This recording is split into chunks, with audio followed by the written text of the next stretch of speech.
Today, I'm talking to Andy Fowler, a musician, poet, and most relevant to our conversation today, a practicing Catholic, which is something that I am just not. He is one of the few people in his generation I know personally who are devoted to Catholicism and its written and unwritten rules and practices. I've been thinking a lot lately about the ebb and flow of ideas, how peace and prosperity are perennial, not permanent. I asked Andy if we could chat about the intergenerational transmission of belief and the principle of human respect because I wanted to hear more about how structured ideas, in his case, an entire religion, survive between generations. And we got into parental accountability, when to tweak the rules from rigid systems, and the pursuit of higher truth. Enjoy. Yeah, let's go ahead and redact that. Gosh, the amount of content that I have churned out that no one's read is quite quite astronomical, but I need to write it. So That's all that really matters. Because there's a lot of people out there creating stuff, and I always feel bad when people are like, "Oh man, I only got like 10 people reading my stuff." I was like, "Dude, you might have changed a human life." yeah, no, I definitely ran into that example when I was at the Knights. I remember doing some tweet about I don't know why they would let me uh, handle the Twitter account, but I did this tweet thread about like, oh, these Mexican martyrs who died in the 1920s, they were persecuted by the Mexican government and whatnot, and this guy reached out and he's like, I'm joining my Knights Council today. You don't know what this means, and like, and I'm like, what the? I don't know. I just thought it was a cool story. Yeah. So my philosophy of life is, like, if you can help change one person's life and give hope to one person's life, then I think you've done your your vocation. I mean, I Uh, feel like that's kind of why I wanted to talk to you, honestly. I am consistently interested and impressed with your commitment. You seem to do things the right way. You seem to be someone who genuinely cares.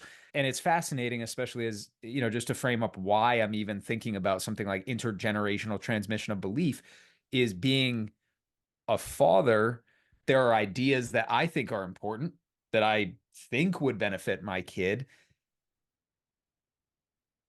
but I don't quite necessarily know. Like, I didn't have structured belief passed on in the same way. And I think that's more libertarianism and capitalism intentionally saying find your own way. But that's not the only path. And I'd be a fool if I didn't try to learn from people who have done it in different ways. yeah.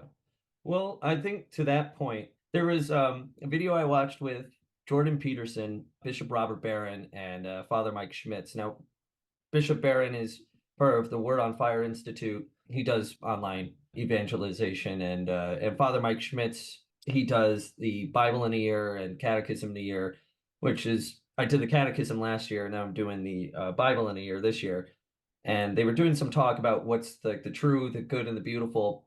And Father Schmitz, he works on a college campus, and he talks about like how there's a rise in religious nuns, Nones, not nuns wearing the habit. Like there are fewer of those, um, unfortunately. But yeah, people just seeing that religion, or at least institutional religion, is kind of a persona non grata. I think a lot of people think, oh, I'm spiritual but not religious, right? That's kind of been the MO, at least in our generation, I think, because it's religion is a bit passé, or at least perceived to be the instigator, or the cause of so many deaths and wars and conflict and whatnot, and colonialism. It's all perpetuated by I think by progressivism and the left. But anyway, his point was that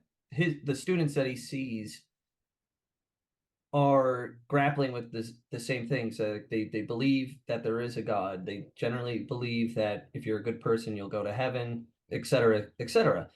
But just without the framework. And what he called it is the long-winded word, the moralistic therapeutic deism, which is that, God is there when I need him, right? If I'm in Mhm. trouble, but he doesn't really have an active role in my life, which is, kind of similar to what the founding fathers, quite a majority of that, or maybe not a majority, but at least some of the more influential founding fathers believed in that deistic, that there's no providence, right? Father Mike Schmitz was saying that parents, the boomers and Gen Xers, they did pass down religion, and it was it's that moral therapeutic deism, because that's what they were raised with, and it's just going down and down throughout the ages.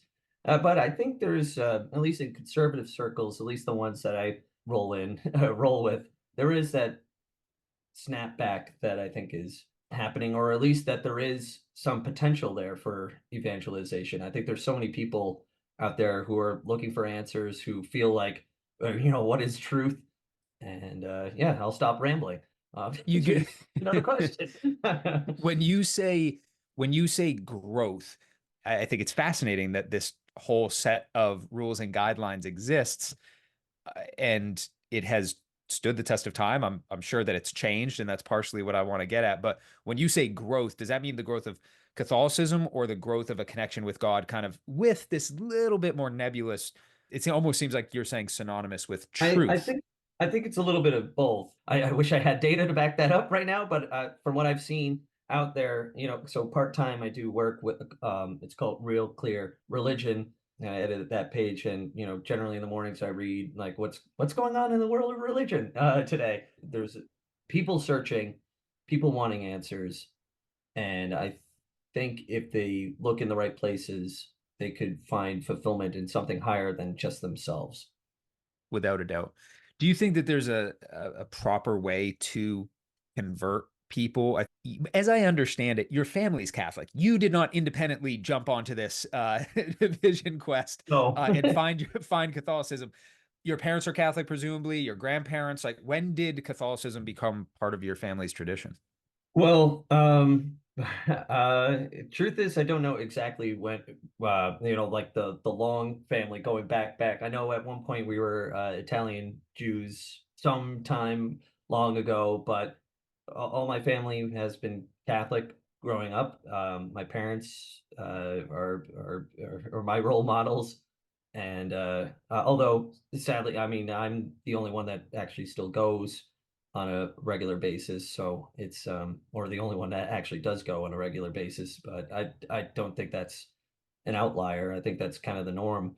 But to answer your question, yeah, yeah, go Well, I on. was just gonna say it does seem like it is a little bit of an outlier. Normally, if the folks who I talk to are, their parents still go, but it's the younger generation that has, put distance between themselves and the physical worship space that Catholicism or Christianity generally offers. So I just wanted to point that out. I don't know if there's more to that. I didn't mean to interrupt. Yeah, no, no, no. I think it kind of goes back to the spiritual but not religious. Like people feel like they are spiritual, and there is some sort of higher power, but the catechism will often talk about how that every human heart is geared toward worship.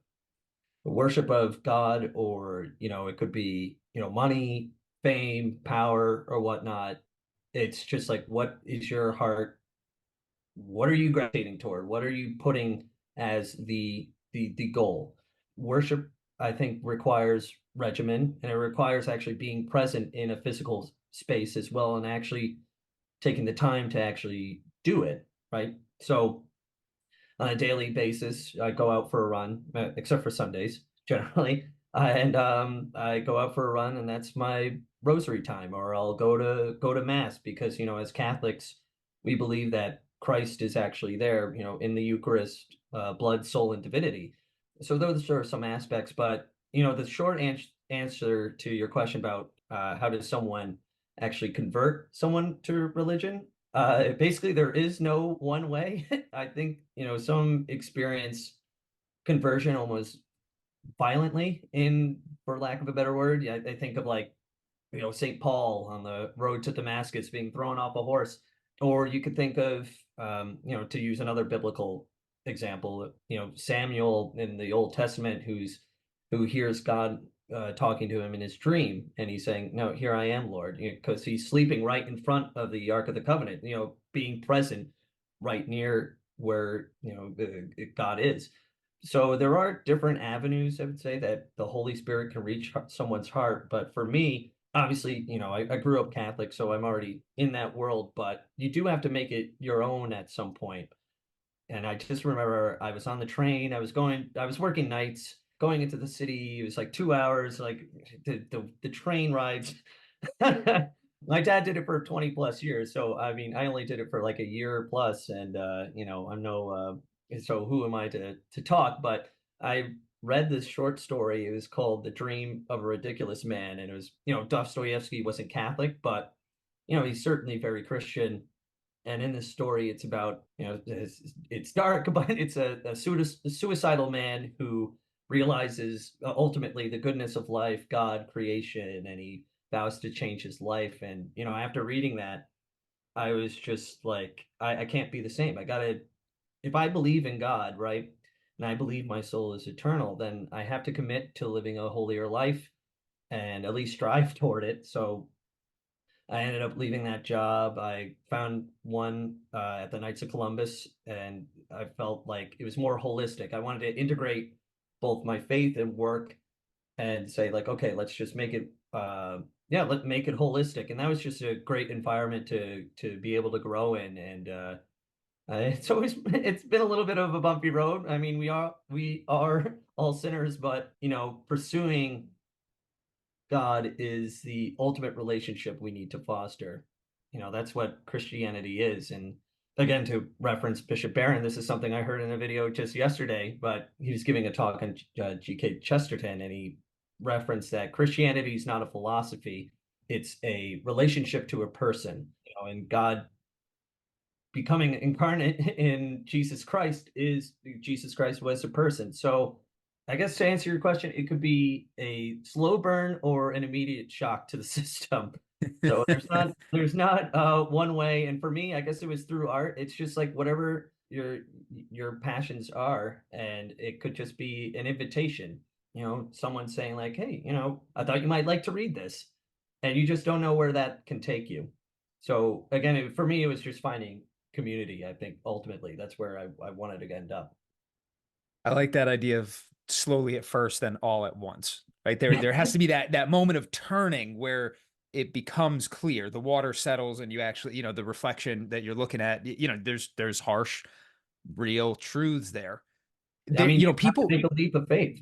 It ultimately, at some point, like you could take so much of like, oh, so much advice can only get you so far if you don't have the will to act. So we've been talking for about 15 minutes, and we've already arrived at this huge crossroads in my mind, which is, I think, where so much of the good and the bad in the world happen, which is this moment of clarity, this thing that happens. And as you said, like you have to make a decision. You have to take that leap of faith.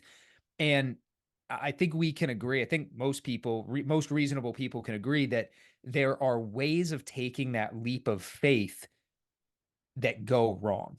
There's this moral justification that is either utilitarian, hey, I'm gonna, wipe out half of a population because the other half is gonna be better off, right? Not to throw in the Marvel Thanos reference or anything, but that's a moral calculus that some people make.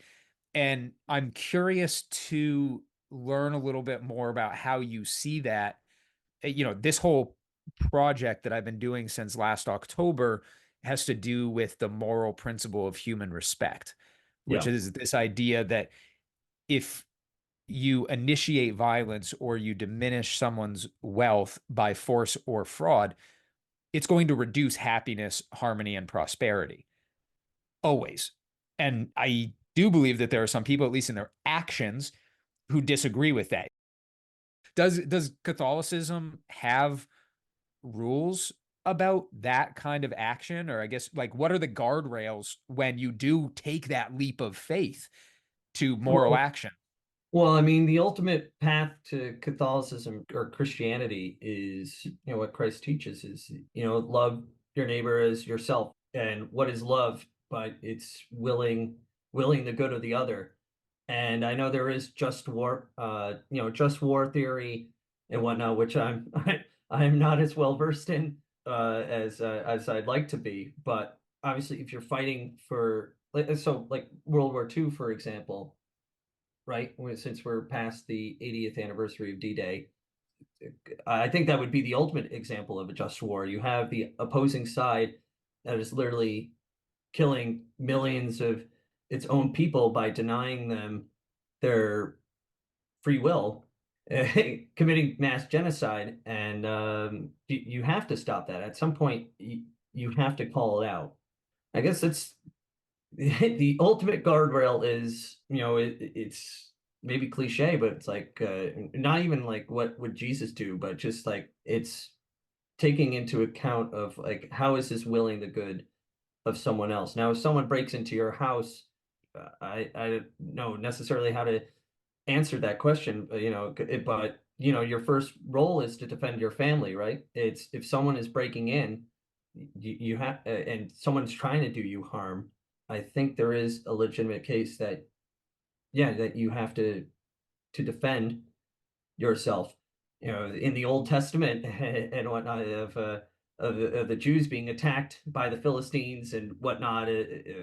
Again, they have to fight for themselves, otherwise they would die out, quite literally. So yeah, I don't know if that answers your question. It is a tricky scenario, and I wish I was more, again, well versed to use that phrase. But those are the guardrails, I would say. It's like when I was doing the catechism, I was like, it opened up a lot of new revelations, I think. So I call again, them cracking moments. This where you find rambling. yourself on the other side of a wall that you may not have even been aware was there before, but all of a sudden you're looking back and you're saying, there's no going back from the realization of what just happened.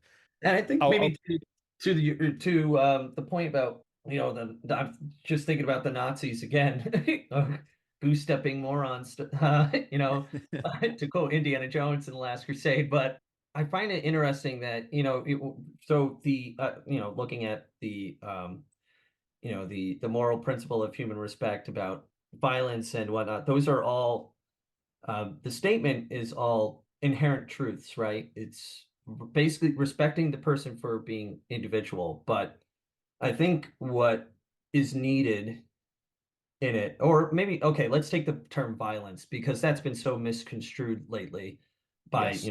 I'll woke. also clarify. Can I clarify one thing just Yeah, yeah, from yeah. what you said before, which is, you use the example of someone breaking into your house. Oh man, violence in that case, would it be permissible under the moral principle of human respect? Violence would be permissible, as I read it. What is impermissible is the initiation of violence, but Yeah, protecting yourself and having that, the downstream consequences of someone coming at you doing harm, depriving you of your wealth by force or fraud. The second their organization, the Foundation for Harmony and Prosperity, is primarily concerned with first action and right. trying to, fry fish while they're small, right? To quote from the Tao Te Ching, is get this problem before it gets out of hand. But then downstream, not that they wash their hands of it, it's just not the point of that foundation, I don't think, to focus on those downstream effects. They're more about putting that idea. So I just wanted to say, yeah, someone breaks into your house, the moral principle of human respect adherence would not be like, sorry, dude, take your lumps. That's it. Someone Yeah, broke just in. It's game over. take it. Yeah, take Exactly. the punishment. The idea of wokeism, leftism, Jacobin, Chinese Cultural Revolution, Soviet Union, communism, in and of itself, and all this moral relativistic theory, I think is a bunch of hogwash. Because again, looking at the Nazis, right? If they were working toward a goal, toward the Third Reich, toward their ethnic cleansing and being pure and all that, but they're committing mass violence to a certain people in order to get to that goal. Is that wrong? Now, most people would say yes.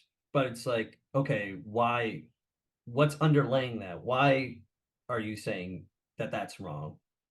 You know what, backing up, there is a book called, it's by Dominion, is it's by Tom Holland, who's a self-described agnostic, but he did this art like anthropological look at Christianity and where our morality kind of it comes from, and he comes to find out that those morals and ethics are not universal, but instead fruits of a very distinctive civilization to, to whom God revealing himself to a people to show that there are universal truths. So basically, all of our moral theology, or from even underpinning the Enlightenment, is derived from those Judeo-Christian values. So I think that's an important distinction that I don't my if I had one beef with the Enlightenment in any way, shape, or form, it's that, okay, like you recognize what's good, right? That the freedom of the individual, anything contrary would be a who wants totalitarianism? But it's but by creating all these mini sort of my truths, my truths, my truths, then there is no objective truth, right? If we're Hmm. all searching for different truths, there is some sort of cracks in that liberalism enlightenment that that yeah, that it's like, yeah, you could be, again, to quote Bishop Barron, is like you could be kind of a tyrant of your own little world, but that's not the case. I think we all recognize that, people need to live, and that life, liberty, and the pursuit of happiness are, but the pursuit of happiness part is the sort of, I guess, maybe the opening of the can of worms in that topic that I just brought up about what is objective moral truth. But it's certainly interesting, I guess. But yeah, these wokists and leftists for sure are so anti free will.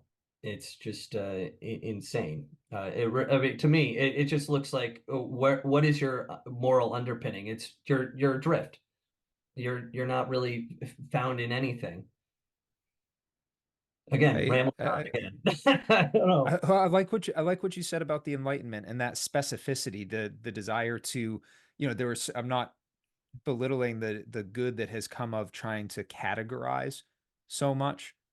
The mental revolution, it was created a new mental model that allowed for a lot of good to happen. But to your point, yeah, if you're getting too specific, people used to believe that there were little demons in your tooth if you had a toothache, right?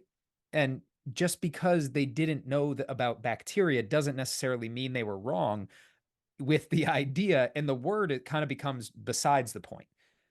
It really doesn't matter how you're thinking about it. Yeah, you need to cast out the demons. You should have good oral hygiene. That's a good Yeah, practice, no matter what you believe the root cause to be. But when you get specific, and now there's a battle between, oh, well, I think it's this kind of bacteria, I think it's demons. Listen, you could both be right. The higher level truth, what I like to say, it's upstream. The things that are upstream to the source, whatever is that, unity, God, love, happiness, joy, fulfillment, satisfaction. There isn't necessarily a word for it. And I think what you said way at the beginning about the idea of God and people being hesitant to use that word, frankly, it's a word that I've only really started using in the last months, not years. It's not a word that I'm comfortable with by any stretch. But if we have that common understanding, what again, leftist, wokist, as you say, I'd say just anyone who thinks of people in terms of groups rather than individuals is there's a diminishing of value right. of the human experience. And Mhm. I don't know, I think that's a strength. And I know obviously I'm talking to you, I'm preaching to the choir, like you believe that human beings have value. Yeah, But where people arrive at it, there are a lot of people who arrive at that because they're like, hey, listen, this is what Christianity says, this is what the Bible says. There are other folks who say, "Oh, I've just never met a person who doesn't have value because human beings are wonderful and magnificent on their own." Aren't we really talking about the same thing? And that's, I guess, what I want to make sure transitions between generations is that ability to connect with what is good and true and beautiful, what is unity at the end of the day. I mean, again, you said that your family has changed in that they aren't going to church anymore, but it's something that you found. What did that look like with? I mean, you arrived at that through that moment of clarity that was through a book, which I love, by the way. Spoiler alert. But the pieces were there from your parents and through other people in your life. Is there any wisdom that you can impart? I mean, that because again, you did carry this belief that made that moment possible from a generation that came before. Well, I think it kind of goes back to I don't know, kind of countercultural mentality a little bit about, so when I was in college, I mean, I would go to mass actually every Saturday or Sunday because not only did I not want my dad to say, "Oh, did you go to church?" And I could say, "Yeah, I did." And he's like, "Oh, okay." But but also I felt like I had some sort of a like instinct that like if I don't go, I'm probably going to lose this forever. Or it would be a long road to really long road to work my way back into it. And I think that happens a lot at college age, or like people get busy, or people, frankly, I think a little bit lazy of like, oh, I have to get up, I have to go somewhere, I have to do this. Can't I just pray to God here now, like in my bedroom, in my pajamas? Like, no, I mean, I think there is some sort of effort that you have to put in. Maybe that was just part of it of okay, even if it's not, even if I keep slipping and keep doing whatever, as long as you keep striving for that relationship, I think that's when moments can break through. So that's what I experienced in my life. And speaking of art and, in a book, that's kind of why I've started writing short stories and whatnot, and even a book about that it does that deals more with Catholic, themes or just ideas that, or, things I'm wrestling with, or things that or see out there, like answering to whatever is happening in the culture right now. Because they say that politics is a downstream of culture. I think culture is really indicative of who we are. It showcases our moral compass. And where are we right now? We're sort of decadent. We're in a funk, at least on the movie side. You think of like how many more Marvel movies can they turn out that are just awful and not inspiring you to, I don't know, even inspiring others to create their own stories, right? I'm like, like Jaws. I have a movie poster right here. Like Jaws is a great movie, and I'm sure that it inspired a lot of other people to want to get into film. I don't know what those movies are, on a mass scale, because we've become so fractured, I think, culturally. It's so hard to wheel that back in, that sense of unity of like the sort of like everyone experienced this sort of cultural phenomenon of like I think of like Game of Thrones might be kind of one of the last examples of so many people that I know watching it. But anyway, to your point, it's back to the original question. Maybe it was just I yeah, I think it was just grind. It was a grind to get there. And the Christian life is not easy, and Christ never promises an easy life. I mean, he died on the cross. It's just the worst form of execution of that day. And like, can you imagine? Like, just separate ourselves, because the cross is it's everywhere, right? It's ubiquitous. But imagine in that time period, you're an apostle of Jesus, and you're like, or a disciple, and you hear that, wouldn't you like want to run away when you think like this, so I'm just gonna die if I follow you? And that's what I find so remarkable about the apostles. After the resurrection, they, most of them didn't believe. Initially, the initial reports, I should say. It's like, how could a man rise from the dead after 3 days? It's impossible. And but they went out of that upper room. They witnessed something, right? They left that upper room, and they went their separate ways throughout the world. You think St. Thomas going into India, St. James heading up towards Spain, and most of them, except for St. John, died horrible deaths, and none of them caved. Essentially, none of them. said, like, you know what? Actually, that whole Jesus thing, that was fake, right? There's no account of that, and you think there was no monetary value, and like they weren't going to get riches from doing this, and there was no guarantee of notoriety because you think of other messianic movements that were happening at the same time.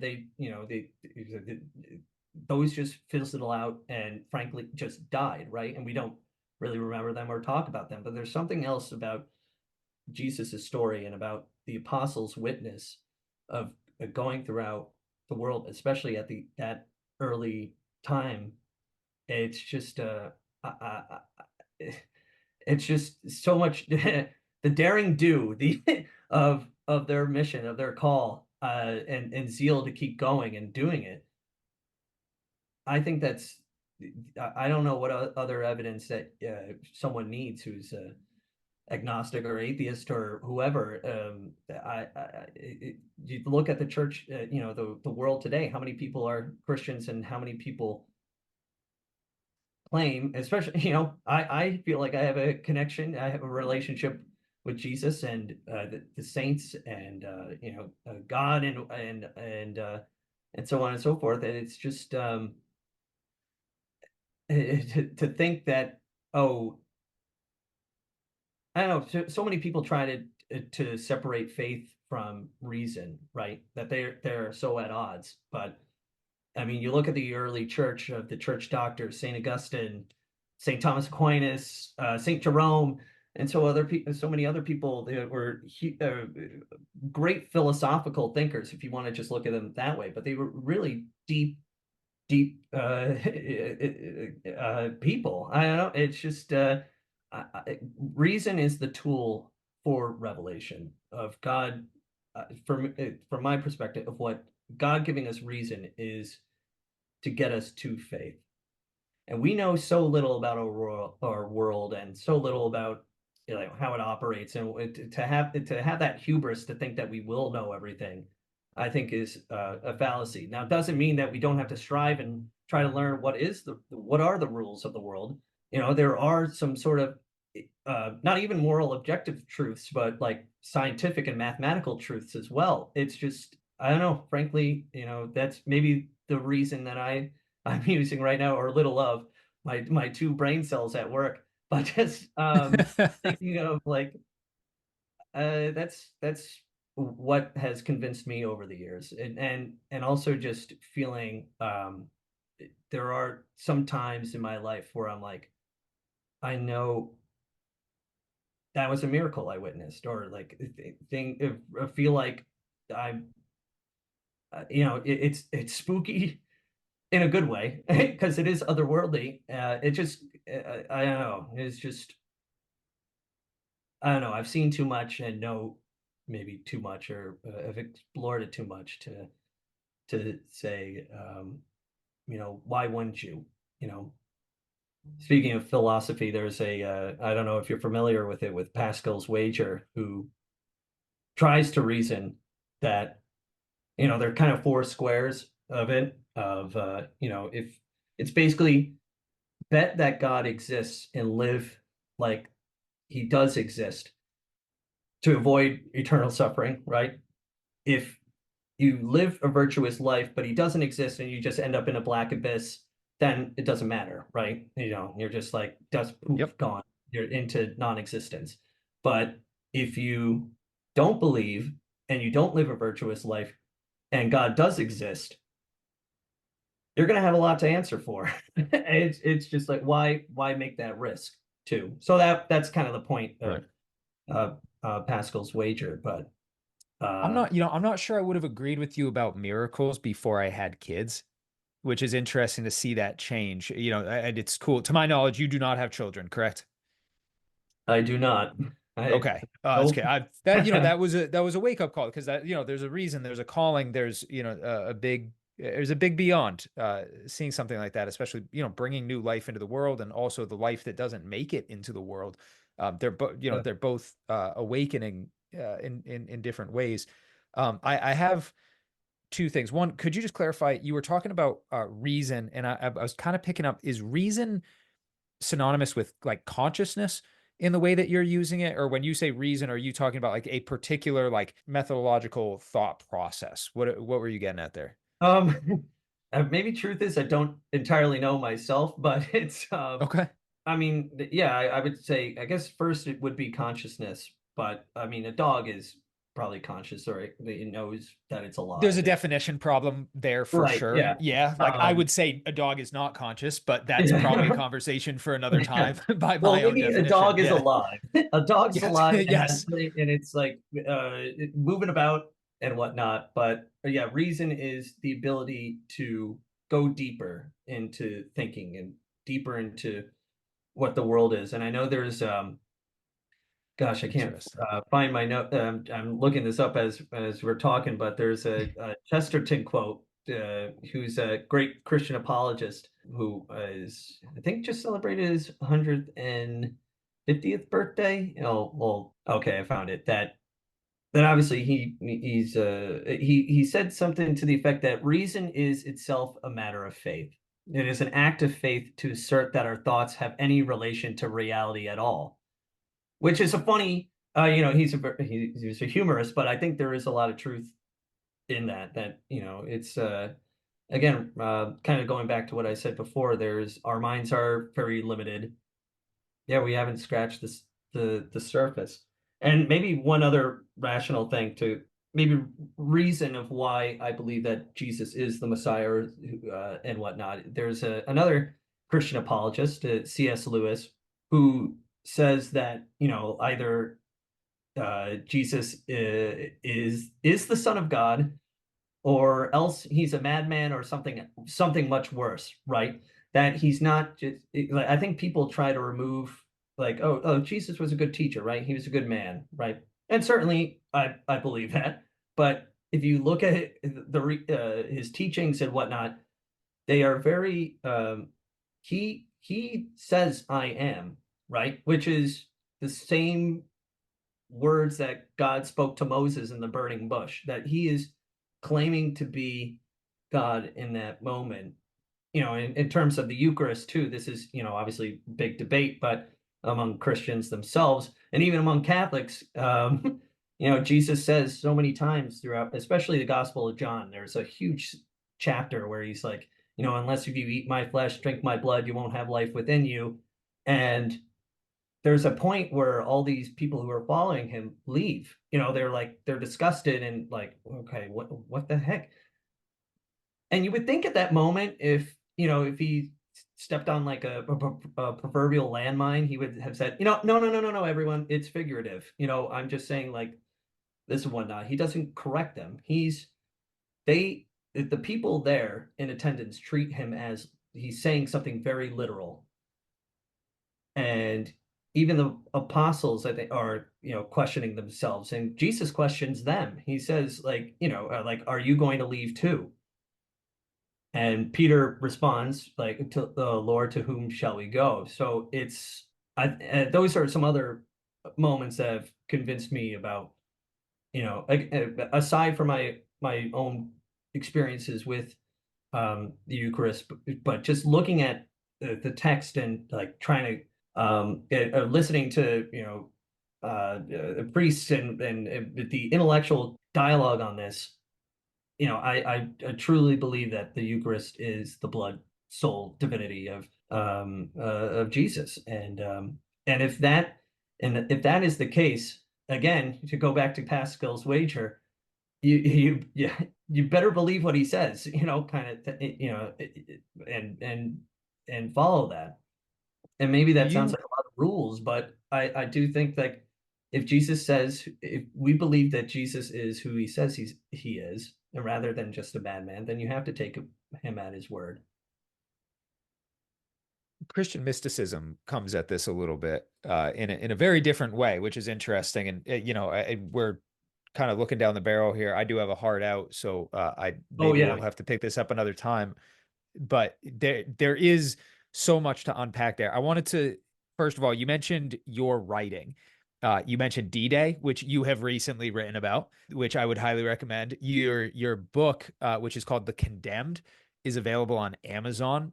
So I saw that was featured, you said, on Real Clear Books and Culture as well. So that's pretty Yeah. cool. Hopefully you're seeing sales roll in on that. I'm interested in reading it.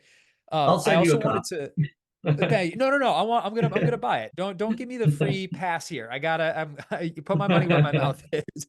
Um, because and that's part of it. Actually, that's the point I want to make is what you said when you were going to church in college, and part of it was that your dad was going to ask if you went to church. Like, I don't know if your dad necessarily, especially given the fact that he is not going to mass every Sunday now, but even if that were the he, case, he is, yeah, yeah, he is. sure. Okay. All Yeah. right. So, And both but my maybe parents. I think the point still holds up though, which is parental accountability and guiding young people on where to go. That people are struggling to put words to their belief or in their search of truth. The maybe that's again that same split in the road of whether you go and you use force and violence to say, hey, go to damn church. You got to go to church right now. And in fact, if you don't, you're going to end up in a jail cell, or we're going to take your money, or we're going to diminish your wealth through force or fraud, versus saying, at the end of the day, part of respecting human value is also recognizing that there is going to be differences. And that is really, I think that's the last point that I want to wrap up on, because Yeah. you lamented that there was a lack of experience, common experience. You said Jaws, like everyone saw Jaws, it inspired people. Marvel, on the other hand, is churning out some stuff which does not really meet muster for shared experience of quality. Does Yeah. America need to be unified though? Like, times have changed. I feel like there's a lot of people hanging on to something that doesn't quite exist anymore. And it strikes me as that exact same split in the road of, are we going to lock people into a system that they're kind of on the outs with? Or are Yeah. we going to kind of let people find their tribes, find their communities, and build these beautiful decentralized structures where happiness and harmony and good and true and beautiful can thrive? Well, there's a lot to go into with that. The first with violence, I think, um, in terms of love being willing to go to the other, right? In that scenario, or even in a scenario like, okay, this is a landmine, but like gender theory, right? If you're someone, if your child's confused about if they're a boy or a girl or whatnot, I think it's the parents, you know, I don't know, the parents' responsibility to say no. Like, you are who you are. You are beautiful who you are, right? And that's ultimately what it's coming from. It's the like, but I think nowadays people would say that that's violence, or even silence on something is violence. It's just like it's even yeah, silence, like someone was arrested for this was in the UK. She was praying the rosary outside of an abortion clinic, just standing there on the sidewalk, but she's committing violence, right? Because it doesn't fit into kind of the bureaucratic view of what morality is, because it has no morals. It's so shifting. It just goes with the wind. And I think, to your point about the founding fathers, or the I know John Adams had some quote, you probably expected this, that our Constitution was made for a moral and religious people.